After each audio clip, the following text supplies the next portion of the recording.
Hello, everybody. Welcome to another exciting episode of JavaScript Jabber. I am Steve Edwards, the host with the face for radio and the voice for being a mime, but I'm your host today, whether you like it or not. Anyway, with me today, I have on our panel Mr. Dan Shapir. How you doing, Dan? As well as can be expected, given that I live in Tel Aviv. Yes, I would say it's rather explosive times there, isn't it? Yeah, being in Tel Aviv. If you want to joke about it, yes, I guess. Is it so? Yeah. Let's put it this way: there's a greater than zero possibility that during the recording today, I'll need to jump off and run to the bomb shelter. Bomb shelter, yes. Yes, if you've been watching the news, you should know what's going on in Tel Aviv. And we'll leave it at that. With us, we have our very special guest, Mr. Dimitri Mitropoulos. How you doing, Dimitri? Great. Happy to be here. Thank you. And yes, we were asking him ahead of time. That is Mitropoulos, as in the same city where Superman lives. So it's an old Greek name, so it's probably in the old days was pronounced a little different. Ancient Greek was a tonal language actually, so it had pitches like Chinese. Yes, right. Very different from how it sounds today. Yeah, that's true. I've spent some time in China, and I have friends that have lived there for a long time and speak Chinese, and the tones make a huge difference in what you say. You can say one word with two different tones, and they mean two different things. And if you get lazy, you can say something that you really didn't want to say. It literally means city, doesn't it? Yeah. And by the way, which place city of people, do you... I think. Oh, okay. And by the way, which city do you actually live in? I live in here in Michigan. I live like a little bit north of Detroit. Cool. The Mitten State. Yeah. People make fun of us because you can say where you're from by holding up your hand. Right. But hey, whatever. Are you one of those UP people, or are you down on the No, I'm not they're called Yoopers. Yoopers, I'll have you know. Right. Yeah, I'm not a Yooper. But it's beautiful up there, so I won't hate on them. There's I still have this really old humor song on my computer from a group called The Yoopers, and it's about the second week of deer camp. So they were like a little comedy group back in the day. Sounds about right. It's a very old song. It's the second week of deer camp, and all the guys are here. Anyway, so moving on to our topic du jour, we're going to talk about Dimitri's. Oh. I would like to introduce the topic, if you don't mind. Go for it. I was, first of all, I have to mention that it was when it was announced, it was obviously my pick on the very next podcast, and I basically called shotgun on it, so nobody else could pick it, because for me it's a totally insane, wacky, and out of this world project. It's simultaneously amazing and I think also educational, the fact that it was actually created, and the amount of effort that you put into it based on the videos that you released about it is more or less insane, and we will obviously learn more about it. So without further ado, what did you do? I think I had a thought, and the thought I could never let the thought go. I think that's ultimately the answer to the question of what I did. And the thought was, yeah, but there's no way you could run Doom in TypeScript's type system. That was the thought. I think that I have opinions that inform that thought. And one of the core ones is my feelings about what it means for a system to be Turing-complete. So a couple of years ago, someone posted an issue. It's still open on the TypeScript repo saying, hey, I was just playing around and I noticed, I think the type system is Turing-complete. And it got a lot of press, and it was very, we all had a laugh. Everybody, TypeScript nerds, had a laugh about it. But since that time, I think people would say, I'd hear here and there someone say, oh, well, but if it's Turing-complete, then of course it could, XYZ thing. And I just think that's baloney. It's totally, I just fundamentally cannot get on board with that kind of thinking. Because Turing-completeness, well, we could, let's define Turing-complete. Yeah, let's define Turing-complete. So there's this guy, Alan Turing, and he made quite a lot of contributions to society. But one of them was he described a system that we now call a Turing machine. And Turing machines can be used to represent arbitrary calculations and perform arbitrary CPU work. And Turing machines are well known for being extraordinarily simple. Actually, you can do it in binary. You can do it with like a ticker tape. You can think of this little bug kind of dancing through a ticker tape, looking at the 1 0 or 1 bit in front of it and making a decision about where to go and what to do next. And so, Basically, it's if I remember correctly, it's a theoretical machine yes, that is the simplest mechanism that can perform any computation. right. So if you can show that a system is Turing complete, there's a chain of mathematical proofs that demonstrate that you could build your way up to creating an extraordinarily complex system, like in fact, any computer could be built from the bones of a Turing complete machine theoretically. And the theoretically part is where I totally fall off from the bandwagon, because to me, it's not interesting. So if I told you, hey, Dan, I have this machine in my basement and it can compute, 1 + 1, except that it will take 100 million billion years and all of the atoms in the observable universe. Isn't it cool? Now tell me, Dan, Well, how cool do you that's think more or that less is? how we're supposed to prove string theory. I believe they need to build Right. um, a Large Hadron Collider the size of the universe or something along these lines in order to prove Right. it. So, I just don't find that super interesting. And so, what happened was, I have a YouTube channel that I participate in called Michigan TypeScript, and I help out with making videos there. And I got the thought one day, would be a cool project is to show what the blocker is, why, to demonstrate the thing that I just laid out, which is that being Turing complete is not enough. You need a lot more, and so in order to do anything of any real significance. And I thought this would take 1 or 2 weeks maybe of putzing around with the type system. I have to mention, I had done a video series on advanced TypeScript type stuff. So there's these things called the type challenges made by Anthony Fu. Really great stuff, but they're very hard. And the last one is making a JSON parser purely in TypeScript's type system. So some people are not aware that you can do arbitrary kind of computations. It's called type level programming these days, and there is a lot that you can accomplish with very small building blocks, almost like what a Turing machine gives you. And so I just thought I would work on If finding I the can reason. stop you for a second, Please, because yeah. I'm thinking that we are potentially losing some of our listeners on Okay. the distinction between running things in TypeScript Right. versus running things in the TypeScript type system, because it seems like it should be the same thing, Right. but it totally isn't. So So maybe you can make this distinction clearer before we proceed. I love it. Thank you for stopping me. Yeah, it's a very important distinction. So TypeScript's whole point is to add types to JavaScript. So JavaScript is an existing language, but it doesn't have a type system in the sense that you can't say, here's a variable, and this variable is a number, and it can only be a number. So if you try to assign a string to it, we're going to have an error. That's something that TypeScript gives you, but JavaScript is lacking. And that's the whole point of TypeScript in kind of the most essential sense.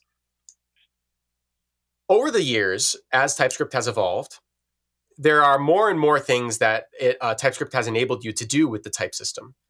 So originally it was very simple types, like I just said, like number and string. But eventually they started being able to do things with what we call literal types. So what if instead of saying I have this variable and it's a number, you can only assign numbers to it. If I say I have this variable, you can only assign these specific numbers to it. You can only assign 1, 2, 3, and 4 to this variable. And if you try to assign 5, even though it's a number, we're going to give you a type error. So there are literal types. And you can do this with strings too. So you can say, I have this variable. The only types that are allowed to assign to this variable are red, green, and blue. These, RED, GREEN, BLUE. Those are the available string options that you can assign to this type. Well, there's another thing that they added that goes even further, which is that, And again, I'll stop you for a second please, just to yeah, clarify why this might be useful. Because, and I think your example with colors is excellent. Because, for example, if I'm implementing a type or a variable that's supposed to contain a color that, for example, we use in CSS, and I don't want to allow any arbitrary string to be assigned to it.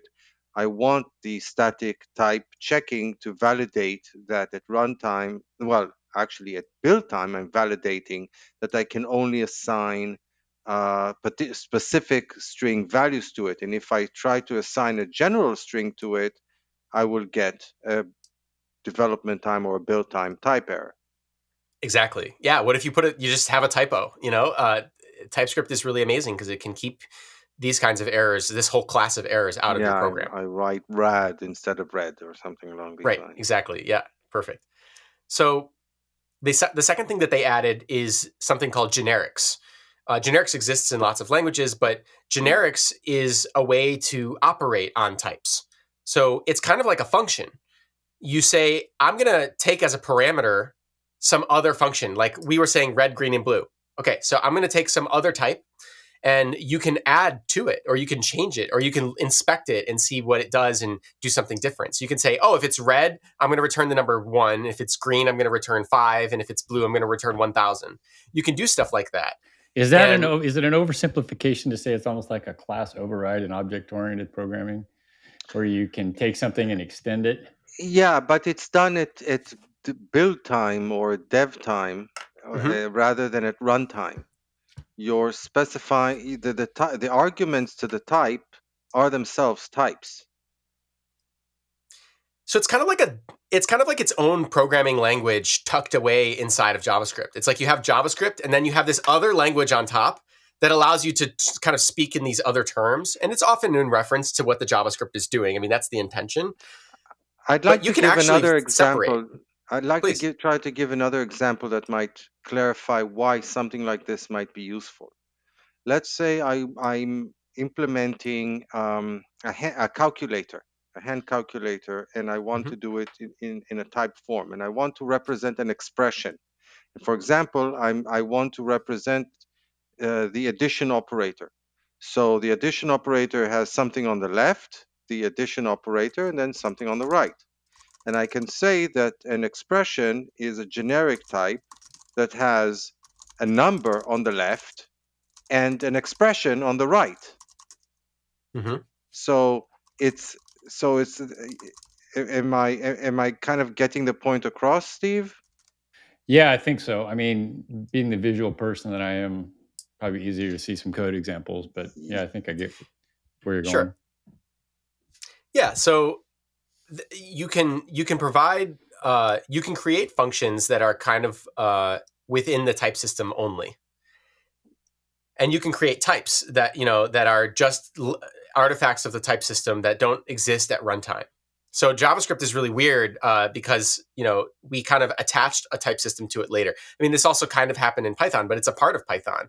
Whereas in JavaScript, there is no part of JavaScript that includes a type system. It's like purely TypeScript and the TypeScript team. There's no spec for it either, right? It's just something that they kind of developed and designed, and they have documentation, I guess, but the JavaScript language itself is standardized and has a specification that's completely abstracted from the engines themselves, like V8, that run the JavaScript code.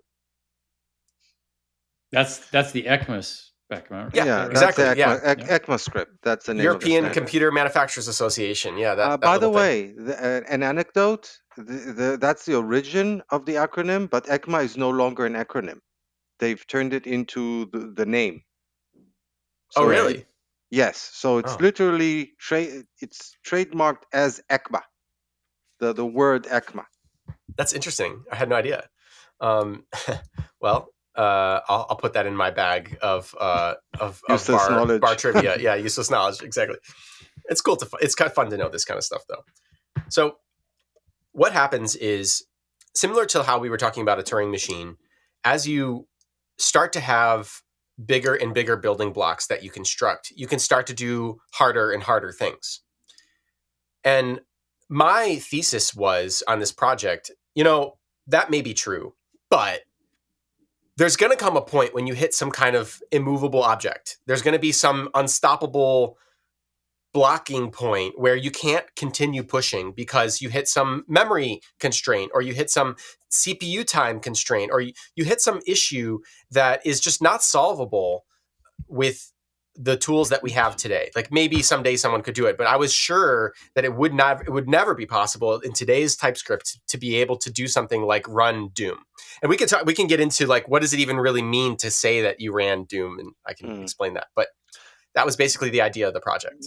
But again, moving slightly back to the type system itself, in order to say that a type system might be Turing complete, and by the way, TypeScript is not the only one. I encountered a similar situation with generics in C++ back in the day. Yeah, C++ templates are also exactly. On the list. So basically, once you have generics and the generics are flexible enough, you become Turing complete because you get effectively loops and conditionals, which is basically what you really need in order to kind of be Turing complete. Interesting side note on that. I learned that actually the definition of a Turing machine does not include the ability to loop. It's so like C. So C has a formatting syntax, right? There's like the C printf formatting. Yeah, the preprocessor. It's also considered Turing complete, but you need to invoke it over and over again in a loop outside. Oh, because you can write infinitely long programs. Right. Right. So it's not included in the, which actually to me really adds fuel to my fire, because like I really have the position, and I still do after completing this project, that calling something Turing machine complete is not really that interesting. I don't find it that interesting. I think actually, I'll tell you a funny thing about Doom, actually, independent of my project. I learned when I released this that the Doom game, not like the engine, but like inside the game with your character and the gun and like things that you can do in the game, is known to be Turing complete. Because I was listening to watching people argue about this in comments, and one person was saying, well, actually the measure should be Doom complete. If the system can run Doom, then that's like the bar of what is mathematically interesting. And someone said, well, you could make a computer that only can run Doom and can't do anything else, and then like that's not very interesting. You made an ASIC basically for just Doom. And then they came back, the first person came back to say, oh, you must not be aware that the Doom game itself is Turing complete. And so then you have the full circle completing the loop that actually, and so this is my champion thing I'd like to champion to the world, is that actually Doom complete is the more interesting mathematical proof. By the way, I'm reminded that somebody implemented the CPU inside Minecraft. Yes, yeah, exactly, yeah. So it's a similar sort of project to something like that, yeah.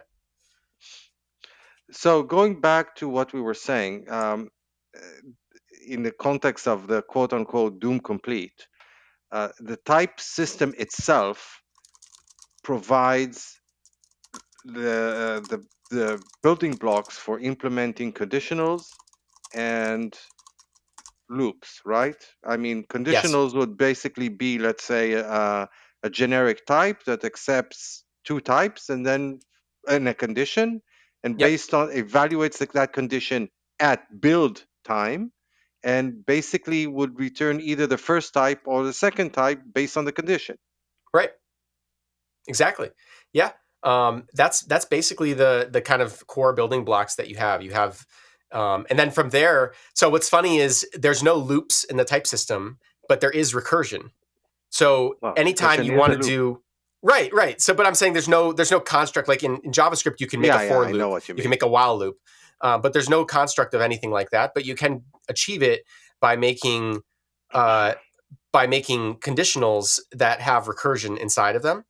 They have to have conditionals because, of course, if you don't have a condition, then it could loop forever. But anyway, this is the construct that you end up using. And so actually all of the machine state and all of the looping and all of that stuff happens with recursion purely. Well, when I first saw it, I laughed because, again, I encountered similar, nothing to this extent, but similar, let's call it similar kind of projects in concept, not in scope, back in the C++ template days. And basically, it's because if you think about it, a type system with generics is effectively a flavor of Lisp.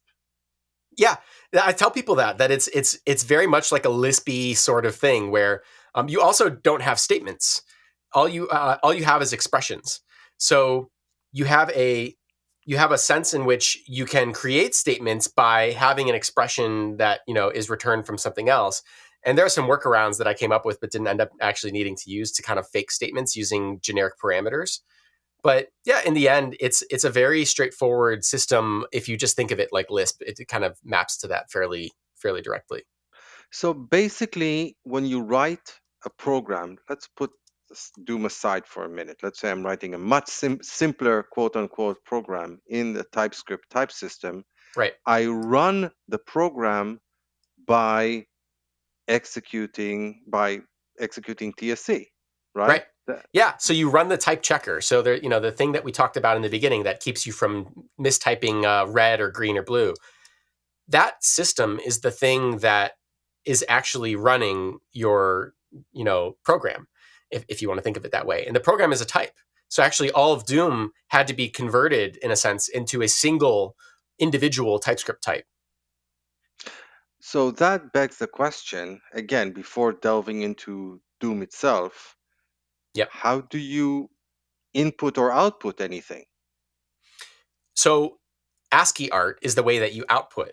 So you basically, because I said that you have strings, I found a way to display a kind of two-dimensional string. So you have new lines, and it's actually new lines are collapsed by the editor. But essentially what happens is there's a type and you hover your mouse over it, and what appears in the hover, that's supposed to be the place where it tells you what the type of that variable is. What appears is a frame of Doom. That's the end kind of result of the whole thing. As for inputs, the inputs are like pre-encoded, but you can send them in as parameters. So it's kind of similar to any kind of other programming where, you would have, there's no keyboard inputs and there's no time dimension. So if you have keyboard inputs, you would use like a list of keyboard commands, very similar to how like a tool-assisted speedrunner works.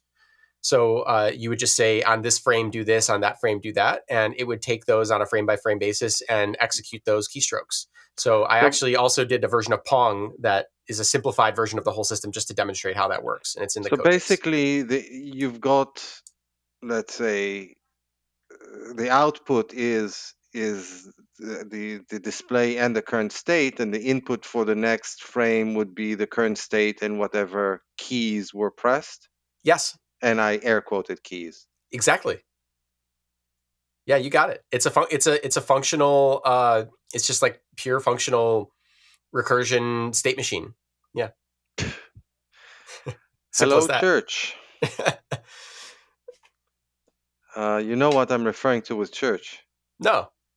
Well, Lambda Calculus. The person. Okay, yeah, the church, the person. He's the father of Lambda Calculus. Well, what is it? What's the theorem? Is it the church something hypothesis? I don't know. Oh, I forget. I need to check on Wikipedia or something. I'm not. So I have to say, like one fun part of this project for me is I don't have any. I think ignorance played a very key role in the completion of this project. Because I didn't know anything about any of this stuff. I had never written C code before. Doom is written in C. I had never touched huge portions of the things that I learned in this project. I've had some really fantastic jobs over my career, and I've really enjoyed the things that I've learned. But I learned more on this one project than I did in the prior 10 years of working professionally quite hard, I might add. Like you can get a lot out of a personal project like this that, my job was to figure out how it all works. And there's no stone that I could leave unturned. So basically you're saying you had this crazy idea, you thought that it must be impossible, and you essentially set out to prove that it's impossible. Yes. And that every time you ran into what appeared to be a brick wall and kind of thought about saying, hey, I proved it was impossible, you said you had the thought of, actually, I can overcome this challenge, right? Yeah, That's more or less the process. Exactly. Yeah, I mean, it's funny. There was someone on Reddit when the video was posted announcing the project, and we were kind of talking about burnout, and they said, "Yeah, I mean, it's kind of weird that I was a little burned out before starting this project, and this was a kind of way to rekindle the love of the software craft and programming." And they said, it's kind of weird that you solved your burnout by working 18 hours a day. Because I worked very hard. But my answer to that is I think burnout happens when you work on something and you don't get out what you perceive to be a result. Actually, I've known people who get burned out that are not working hard. And that itself can be like something that burns you out. It's when you don't perceive there to be something coming out of your efforts. And this project was the absolute opposite of anything like that. It constantly happened to me that I would think, no way is there any chance that I'm possibly going to be able to solve that problem. And then some hours would pass and I'd go, well, you know what? If I could solve these other 3 things that are kind of sub problems of that larger problem, then I probably could hack my way through it. But I'm not going to be able to solve those 3 things. And so I would go down the path of trying each one of those things. And for each one of those things, in many cases, I'd go, there's no way. I read over, always happen all over again. I'd say, there's no way. And then, but that experience of thinking there's no way I could do it, there's no way I could make this happen, and then making it happen a day or a week later, over and over again on thousands of little problems, that was very invigorating for me. And it was very motivating for me. And you kind of hinted at that, but how long did this take you? I have such a hard time answering this question. So like in total, from the moment I started trying to the moment I announced the video was a year and a half. Over a decent portion of that time, I was unemployed, like let's say 3 months or 4 months. And I worked very, very hard on it. Like I was absolutely at my desk typing for at least 18 hours a day. Like, I mean, there were some 24-hour stretches where I literally did not stand up from my desk for one whole day-night cycle. If I may ask something personal, Sure. and feel free to Please. not answer, are you single? Yes, I'm not single. I have a wife and 2 kids, 2 young kids. I think you must be very understanding. Yeah, I think like actually some people ask to follow your lead on the personal note there. Some people ask like, well, like why do a thing like this? Personally, for me, one of the reasons is I worked so hard on this project. I really, really pushed myself as hard as I have ever pushed myself on anything for so long. And I did actually after that 3 months, I did do some contracting, and I eventually got a job working full time, and I fit this in. And I have SquiggleConf as well. I started a conference during the same time. So there's a lot going on. With Josh Goldberg. Yeah, Josh Goldberg. Yes, exactly. Who was a guest on this podcast as well. And by the way, I recently just met him at the conference in Romania. So yeah. Oh, awesome. A great guy. Oh yeah, right, yeah. So, and I have a siren, and I will have to drop off. I will rejoin you hopefully in about 15 minutes. I apologize for that, and to our listeners. So what happened is I put this project together, and it took a year of so much hard work. And I always say, like, imagine so my wife is not technical. She's not an engineer. And I just kept telling her, this is such a big deal. This would be really cool if someone could do it. And she supported me throughout that entire process. And there was never a moment when she doubted me or said, are you sure this is really worth all this effort? She would ask how it's going a lot. And I could never really give a good answer because I thought it was always a day away from being over.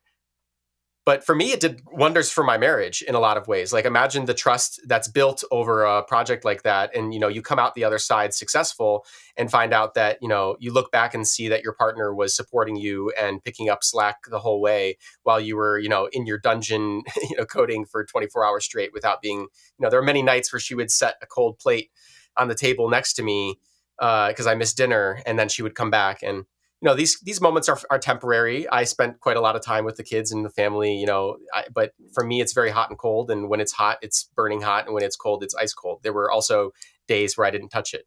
But it's hard to answer how long I spent because, I remember times where I had to drive an hour from place to place to get something or do something.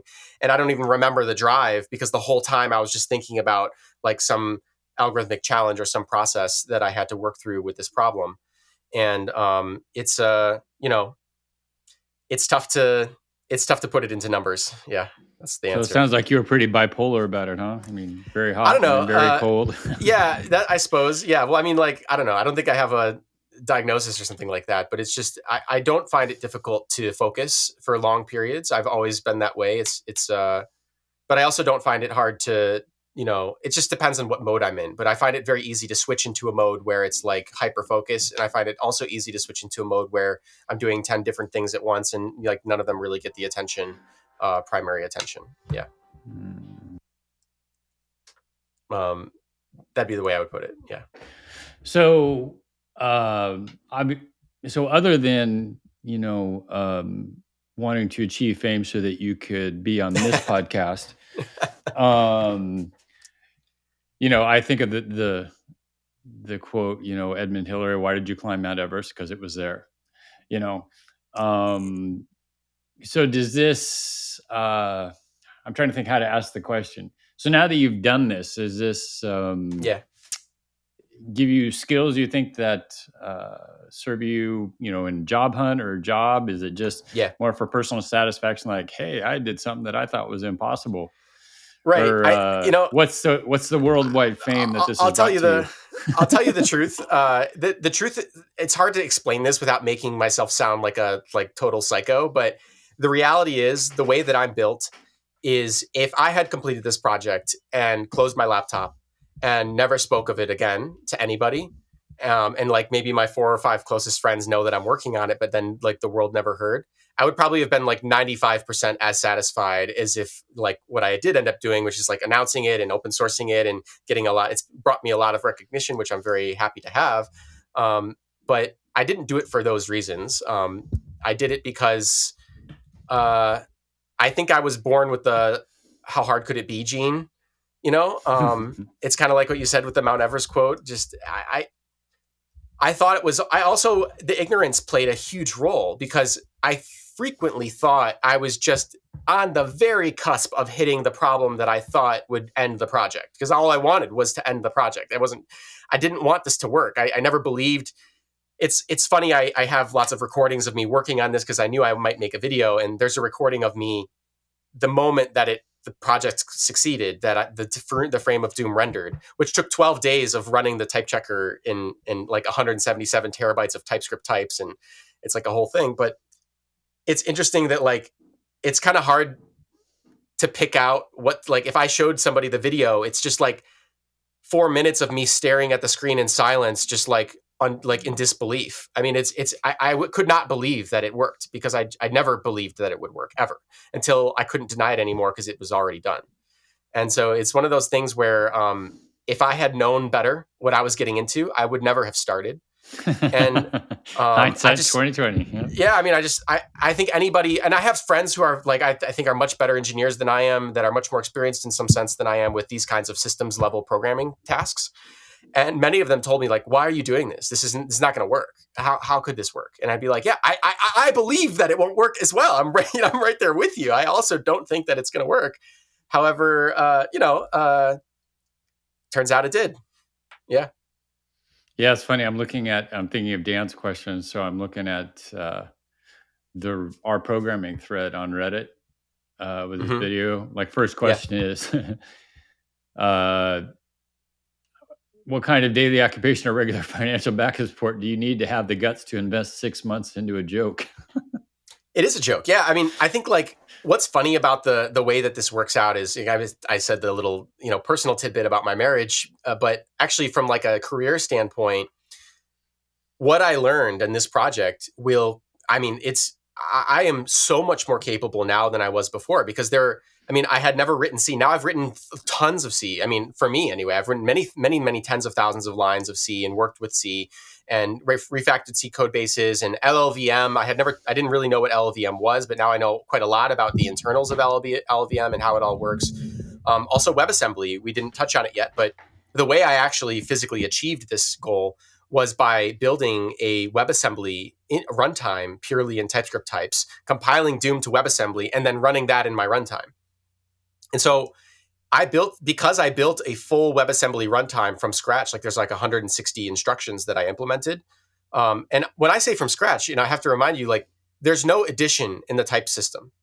So even addition was not available to me. I had to build addition off of abstractions of like adding and removing characters to binary strings that have like, 32 ones or zeros stacked next to each other in a string. So I had to create all kinds of abstractions and constructs. I didn't know. I mean, it's like down the list. I didn't know anything about, 2's complement binary numbers, and I built a garbage collector is in the in the runtime. I didn't know anything like how garbage collectors work and how that stuff works. So all of these things are so directly applicable. It's kind of funny. Before I announced the project, it kept happening that like basically every other day at work, something would happen that I would be able to contribute to my like what my team is building or what somebody else on the company is building. That was a skill that I picked up working on this project. I mean, it's so directly works out that way. And so in the end, I think I got a lot out of it from that perspective, if that makes any sense. Oh no, makes perfect sense. One of the things that I don't know how often you listen to us, but one of the things I talk about is the kind of person that I am is very similar to you in that I like to know the internal details of how something works. What's the little pieces that make it work? Because once you understand the smaller pieces, then that helps you understand the bigger picture and maybe even troubleshoot better. I started out my tech career back in the long time ago. Right 2 years after Doom came out. Let's put it that way. Okay. And I can remember Doom being is Duke Nukem, is he the character in Doom, or is that a different game? It's a different game, but actually the guy in Doom, his name is Doom Guy. Doom Guy. Okay. So Duke, they all start with D, they run together. I've never been a big gamer myself. Anyway, I've always been the kind of person who likes to know the intricate details of how something works. And for my job, it was sort of necessary. The classic example I always give is as a Spanish speaker, I was somebody who learned language really easily, but there's two different ways you can learn.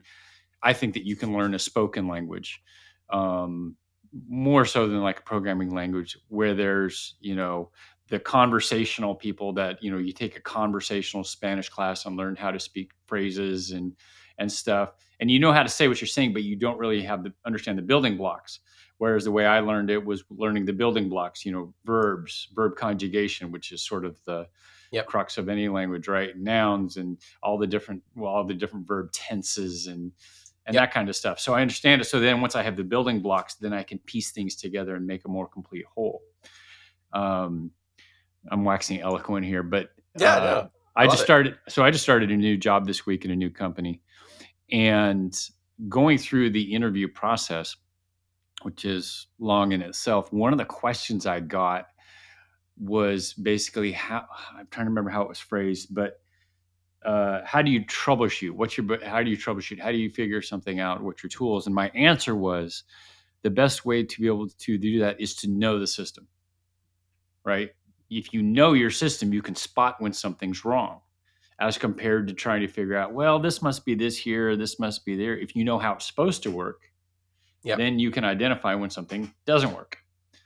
I can remember my first career out of college was in a bank. I worked in the operations side of a branch, and I did a lot of training and teller training and stuff in the day. And I can remember hearing a story. This was probably more before my time, but to me it makes perfect sense that the way they used to train tellers was you just give them cash and have them count cash, sit there and count for a long time, and then you start throwing in counterfeits. And because you know the original so well, then you can easily spot a counterfeit. Something's wrong. Let's get back to your point. You're talking about knowing WebAssembly and low-level C stuff and garbage collection and binary and strings and stuff like that.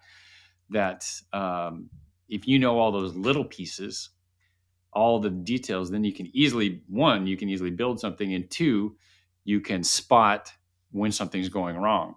Right. Yeah. So to me, that's got to be an amazing knowledge set to have to be able to know all that low-level stuff and then piece it all together.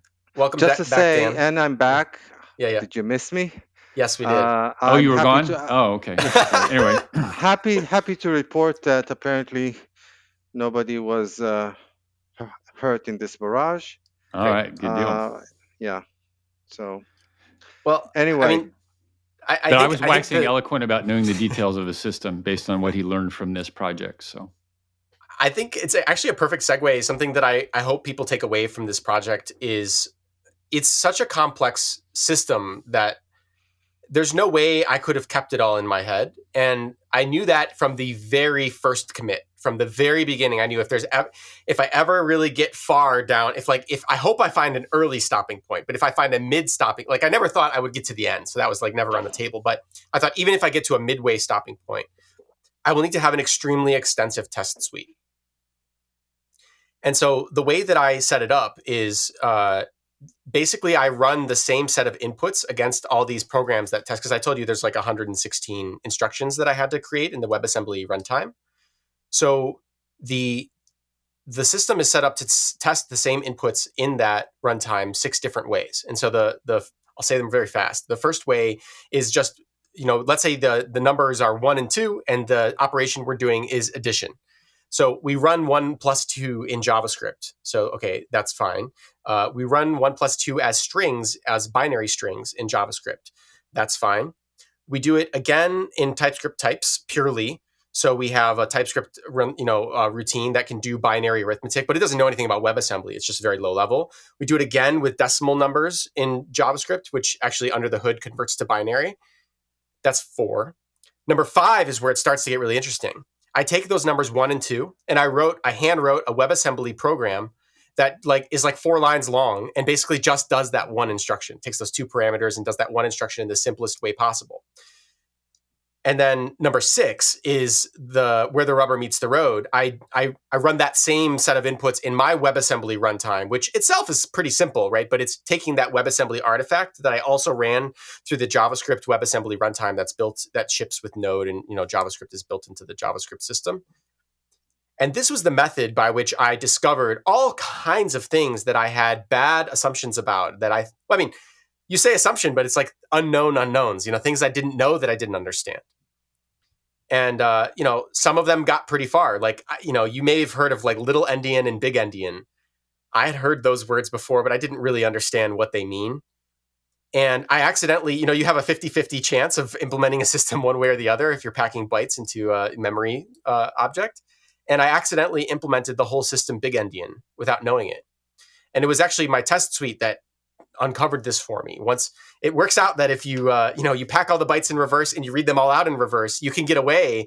WebAssembly is little endian by spec. It has to be little endian. But it was only once, it was very far along actually. It was only once I started working with memory instructions that operate on a portion of a byte. So a portion of a word. So just the first 4 bytes or the last 4 bytes.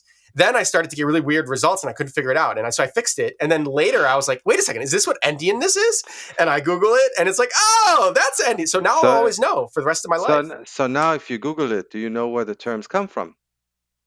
Yeah, it's like what's on what part is it? Does it go on the end? No, but where the name big endian and little endian? Do you know where the origin of the name? No, it's I thought it was just end, what's the significant bit? So it's from Gulliver's Travels. When he visits the land of Lilliput, there are actually 2 countries there, and they have a war. And the catalyst for the war, speaking of wars, the catalyst for their war is when you have a soft-boiled egg, which side do you break the egg on? The big endian part of the egg or the little endian part of the egg? And that's the source of their war. That's the source of the war. And Gulliver obviously brings about peace and whatnot, but that's where the terms big endian and little endian came from. You guys really got my number. I love this kind of trivia stuff, so that's really awesome. Thank you for sharing. Yeah, I'm Mr. Trivia. So, that's cool. Especially as related to history and programming stuff. So I probably have missed it. You were talking about the fact that you implemented WebAssembly in the type system. So you effectively did not run Doom as Doom. You compiled Doom into WebAssembly and then ran the WebAssembly in your type system runtime. Yes. It was the first thing I tried.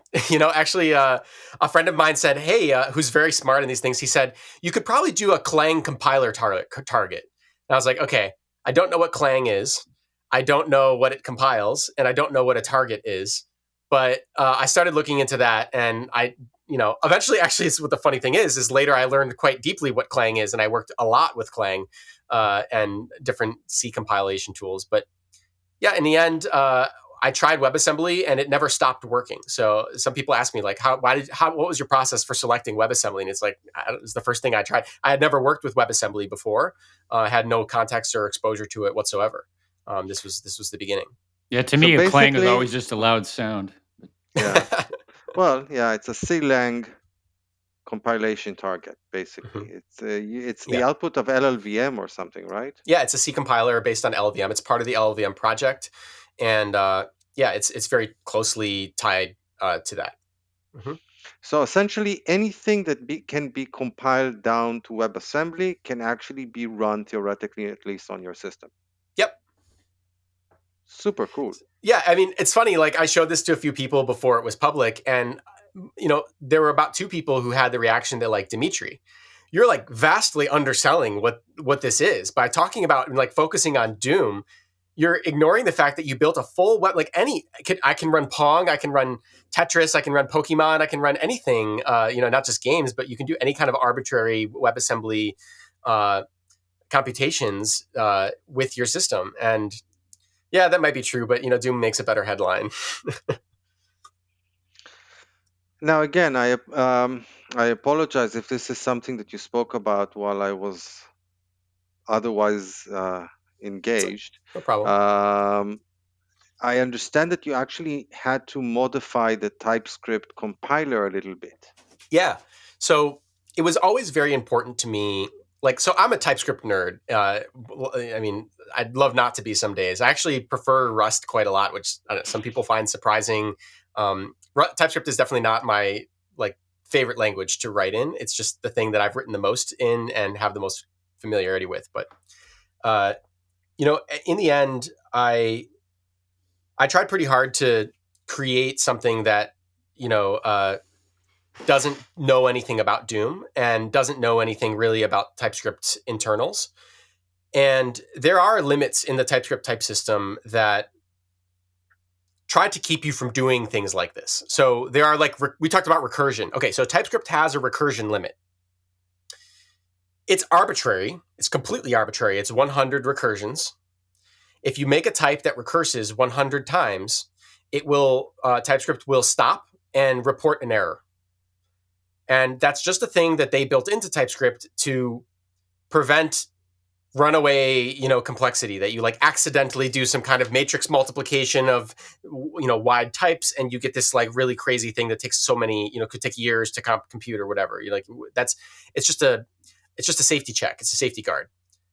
Well, when I was developing this, I really needed to remove those safety rails because I needed to experiment with things that, I would later be able to break up into smaller pieces, I knew.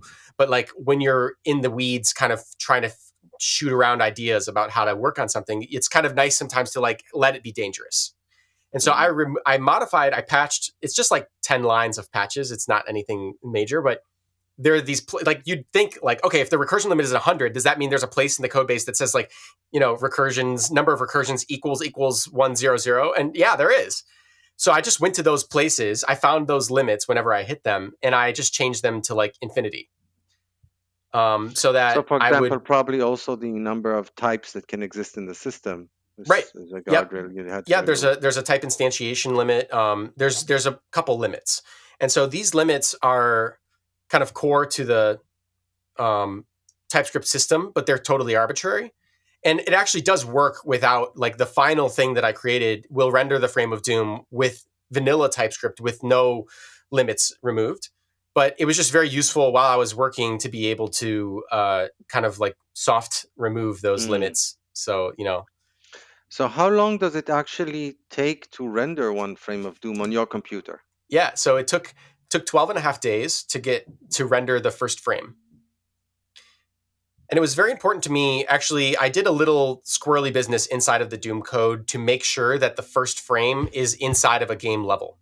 Because the real first frame of Doom is actually just a static asset. There's like an image that ships with the file, that ships with we can get into Doom, like how Doom works internally if you'd like. But anyway, it's not actually that hard. Like it's just a picture that was put into the code base. But I don't want to do that. I want to boot the whole game. I want to boot the enemy system. I want to boot the game map rendering. It does like some kind of it's not ray tracing. What is it called? Ray casting. It does ray casting to kind of like figure out all the pixels of all the obstructions and all the geometry of the level. And there's like a system for your weapon and your health and your status.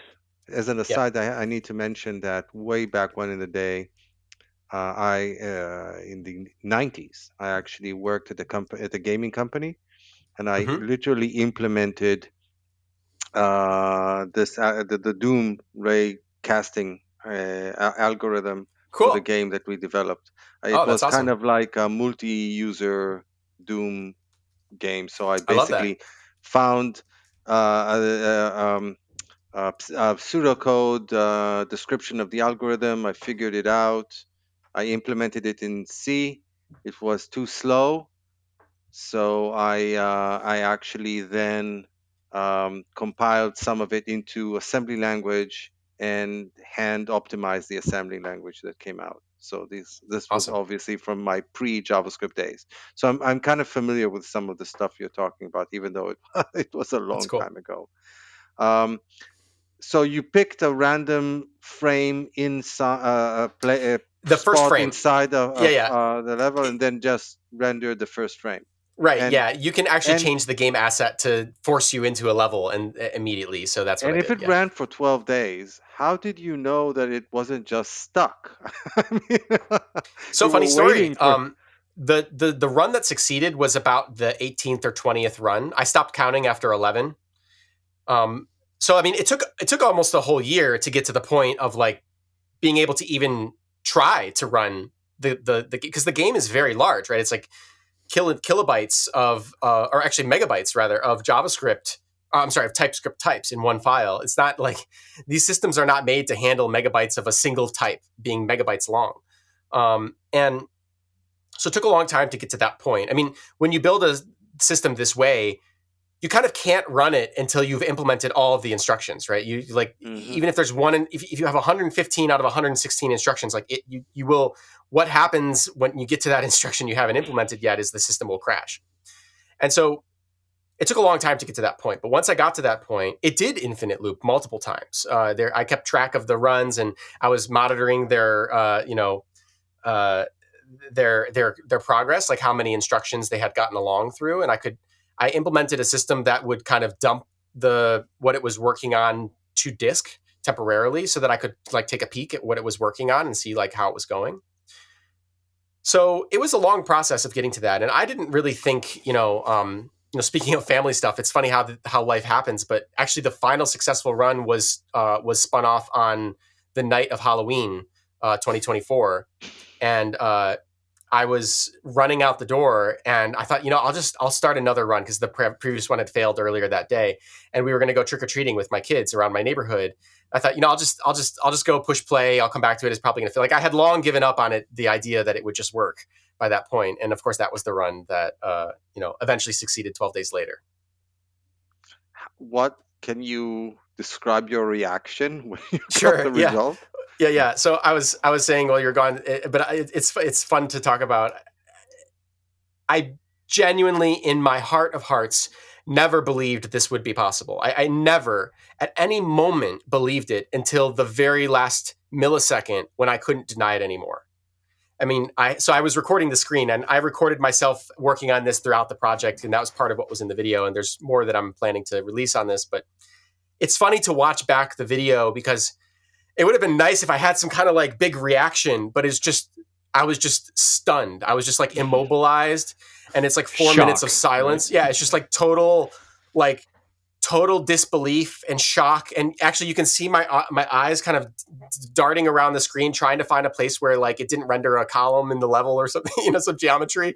I never believed it would be possible. I just never believed it until, I couldn't deny it anymore, and it was done. So yeah, it's funny. Like, I don't know. I'm gonna, like I said, make a video about the why of this project. Like, why did I get trying to do this? And I have to find a way to like make it more palatable to show that reaction, because my reaction is basically just me just being like, just breathing heavily. And then what did you do the next day? I mean, I think I did what I would have done if I had been on the other side of this. So like one of the things I told to my wife is like, listen, because she would ask me like, explain to me why this. She had never heard of Doom and stuff, so she doesn't know the history of people trying to run Is things she in in tech, Doom. by the way? No, she's not. She's not an engineer at all. So I would try to explain this, and I would say, okay, look, here's what it boils down to. If I was on the other side of this and somebody released this project, my eyes would glaze over. I would have to take the rest of the day off work. My eyes would glaze over. I would walk outside and stare at the sun and probably go blind. Like I would question everything about the universe. If this, like, it would really rock my world if this is possible. It just can't be possible. So like all I'm trying to do is show why it can't be possible, which means I could be done at any moment. I could be done today. I could be done tomorrow. Not sure. But I knew that if I was on the other side of this, I would just be like totally shaken. And despite that I was in the driver's seat all along because I had this attitude of this couldn't possibly work. Yeah, that ended up happening. I didn't stare into the sun and go blind, but all the rest of it did. That I just kind of walked around, like fuzzy, like my body felt fuzzy for hours afterwards. I just could not believe that it was like finally in front of me. I spent a long time believing it wouldn't be possible. Funny, it's such a stupid thing, but here we are. Yeah, well, the things in life. Mhm. By the way, have you actually tried to run it on the new Go TypeScript compiler? No, and I will never. So one of the things that is interesting, I also promised my wife I would never open the project up again, but actually I don't need to do that because it sounds funny to say, but I have like absolutely no interest in continuing this. Like I didn't have interest in doing it in the first place. I just got kind of nerd sniped into it, so to Oh, speak. it's just that instead of 12 days, it should take a day and a half. Yeah. And some people said like, oh, but like what about the second frame? That was one of the common complaints on the announcement video. It's like, but you didn't show any gameplay. And it's like, look, if I had rendered 100 frames, someone could say, what about the 101st frame? Like on a mathematical level, it is literally equally as interesting to say that I rendered one frame as I did to render 100, like, or 1,000 or whatever, the first level. Like, I don't care about that part. The whole purpose of this project was trying to kind of like trick the TypeScript type system into doing this like very difficult task. And Yeah, I achieved that. The point was never to actually play Doom at a frame rate of Right. 1 every 12 days. Yeah, I say in the video, like, I didn't do this because I have no better way to play Doom. There's lots of ways I could have played Doom if that was my goal. This was like a kind of mathematical pursuit, academic pursuit. Yeah, it'll be interesting. I'm sure somebody will pick up the gauntlet or the mantle or something and probably try to get it run. And it's open source. So if somebody listening is one of those people that would like to kind of, I don't know what the next level of this would even be, because to me, like Doom is kind of like the finish line. Some people have asked me like, why did you go from nothing like this ever having been done before all the way to Doom with no stops in between? And it comes back to this recurring thing. It's just because I thought it wouldn't be possible. So if that's your mindset, there's no reason to play around with like Pong or Tetris or Pokemon building up to it. Like just go straight to Doom, to the hardest thing, and show why that can't be done. And then also the fact that you implemented WebAssembly, right, is the fact that you could run anything on it that, like we said, that can compile to WebAssembly. So Doom is just one example. It could be anything else. Yeah, and in fact, I did actually, maybe I'm fibbing a little bit, I did actually implement one other program first, and it was Conway's Game of Life. So, Conway's Game of Life is this thing called a cellular automata for anybody listening, and it's just kind of like imagine a piece of grid paper and you make a game out of like rules about which, grids are filled in on the paper.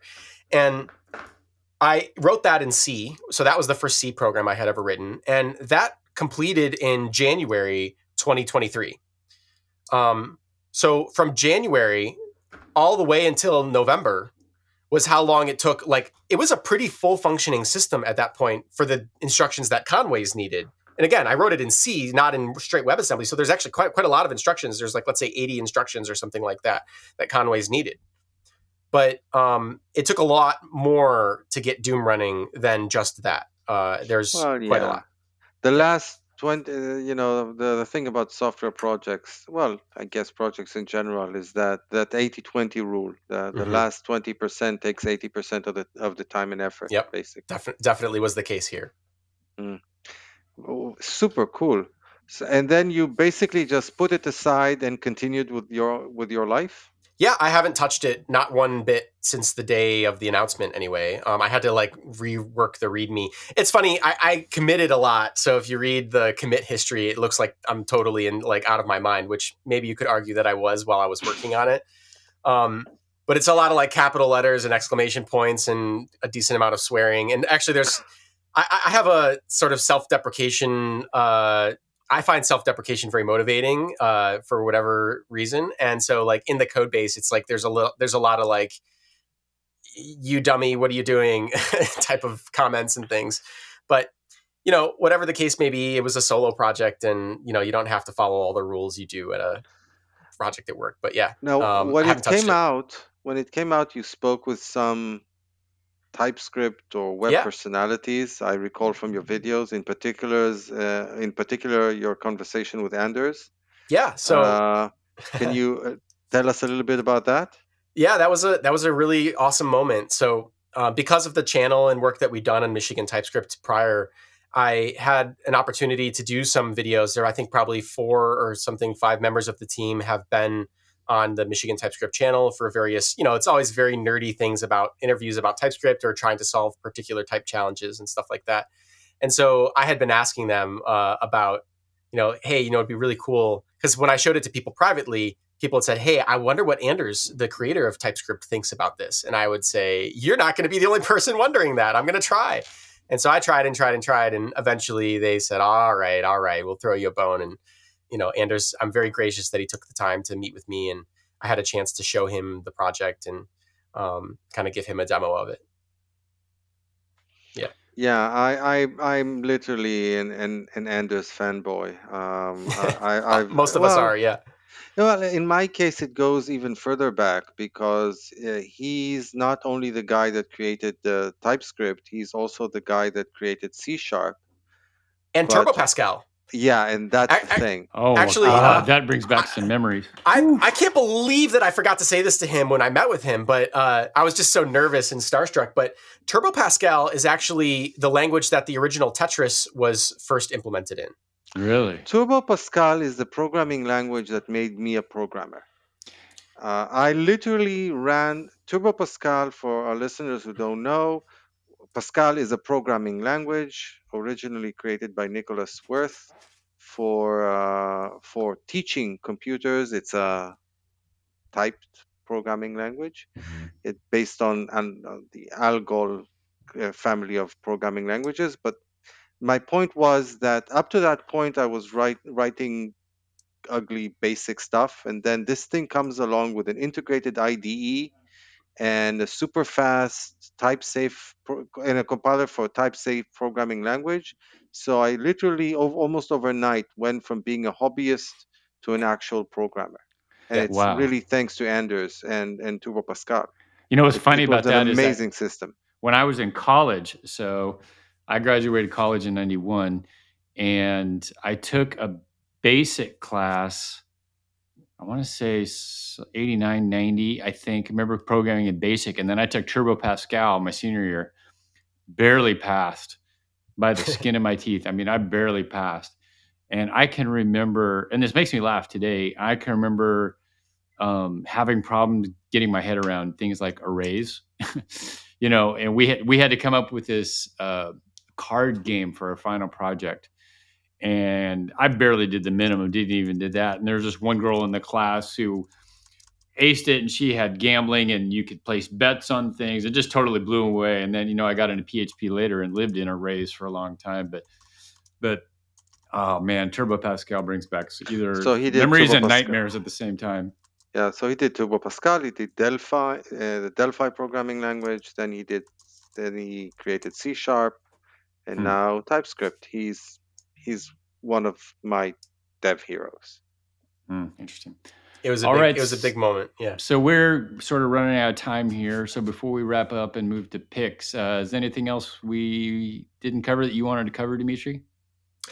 I think we got it. I just hope people that hear about this project understand a few basic things that made this successful.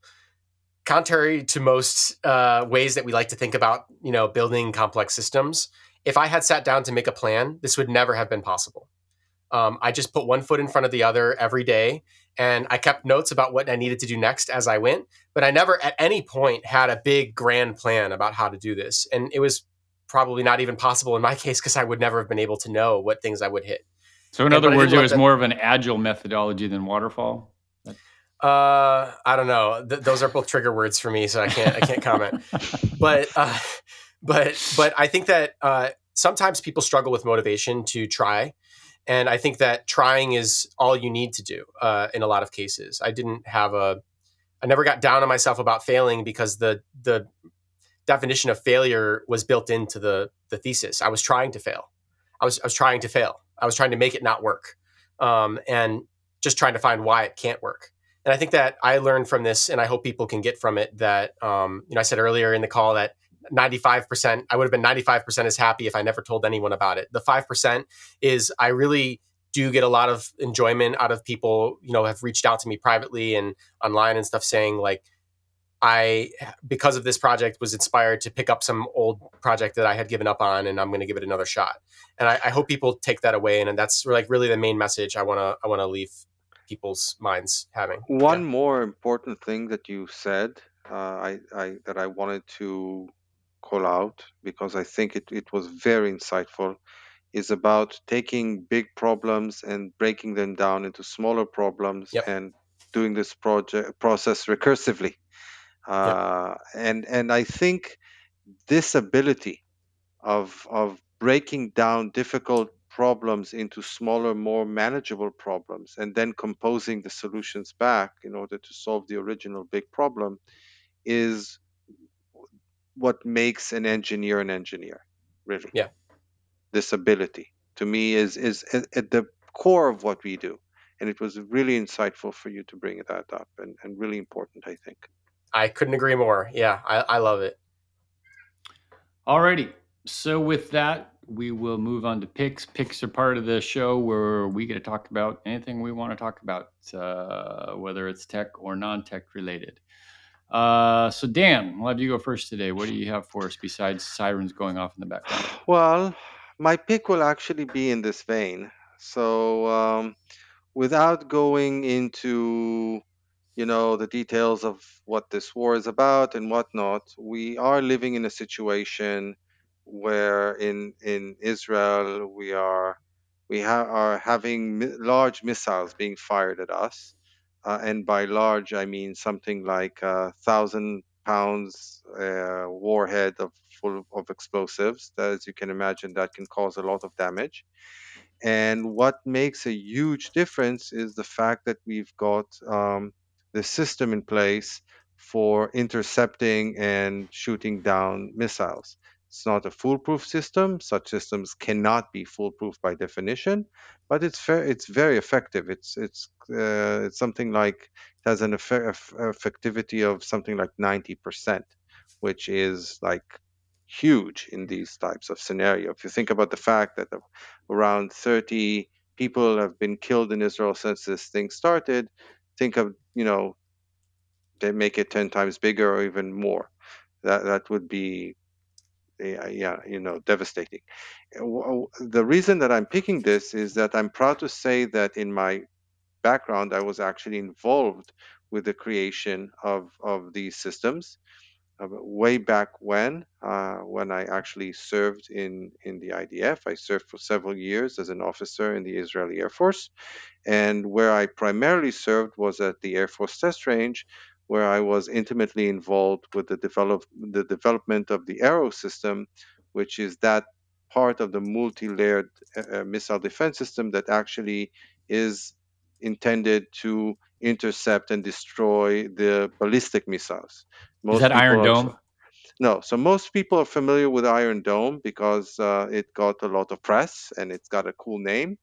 But Iron Dome, like I said, it's a multi-layered system.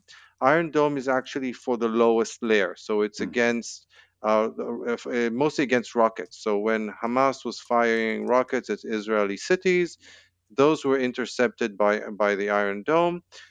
But then you've got You've got additional layers. You've got David Sling, and finally you've got the arrow. And the arrow is the one that's supposed to intercept ballistic missiles. Ballistic missiles, in case you don't know, literally fly out into outer space before falling back down to Earth. And the arrow is actually able to intercept those missiles in space. It's pretty nuts when you think about it. So right now, Israel is using Arrow 3. I'm old, so I was actually involved in the development of Arrow 1. But, things grow, evolve from one to the next. So I'm proud to say that I had my small part in the development of that system. Hopefully, this war will end soon and we won't need those anymore, at least in the immediate future. Until that do, I'm happy to have them and to have them protecting us. And I guess that. Oh, yeah. My personal part was relatively small. That would be one pick. The other is not a pick; it's more of an announcement. In the last episode I recorded, I told that there's a conference in Israel. Actually, it's a dual conference. It's React Next and Node TLV. They are kind of back-to-back conferences. React Next is Israel's largest front-end conference, and Node TLV is obviously about Node. Josh was actually supposed to come and keynote the Node TLV conference. Obviously, he can't do this at this time. I was actually supposed to keynote React Next. For obvious reasons, these conferences have been postponed, so now they've been rescheduled from the end of this month to mid-December. Hopefully, by that time, all this stuff will be behind us and we can have conferences like normal human beings.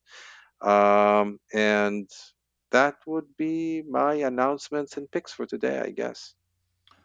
All righty. I will go next and go to what I prefer to think of as the high point of our podcast, which is the dad jokes of the week. The other day I went into the library and I told the librarian, "Hey, I'm looking for a book about turtles." And he said, "Hardback?" And I said, "Yes, with small heads." All right. Okay. Question. So humans can catch diseases from monkeys and bats, but why not anteaters? Because they're filled with antibodies. Right?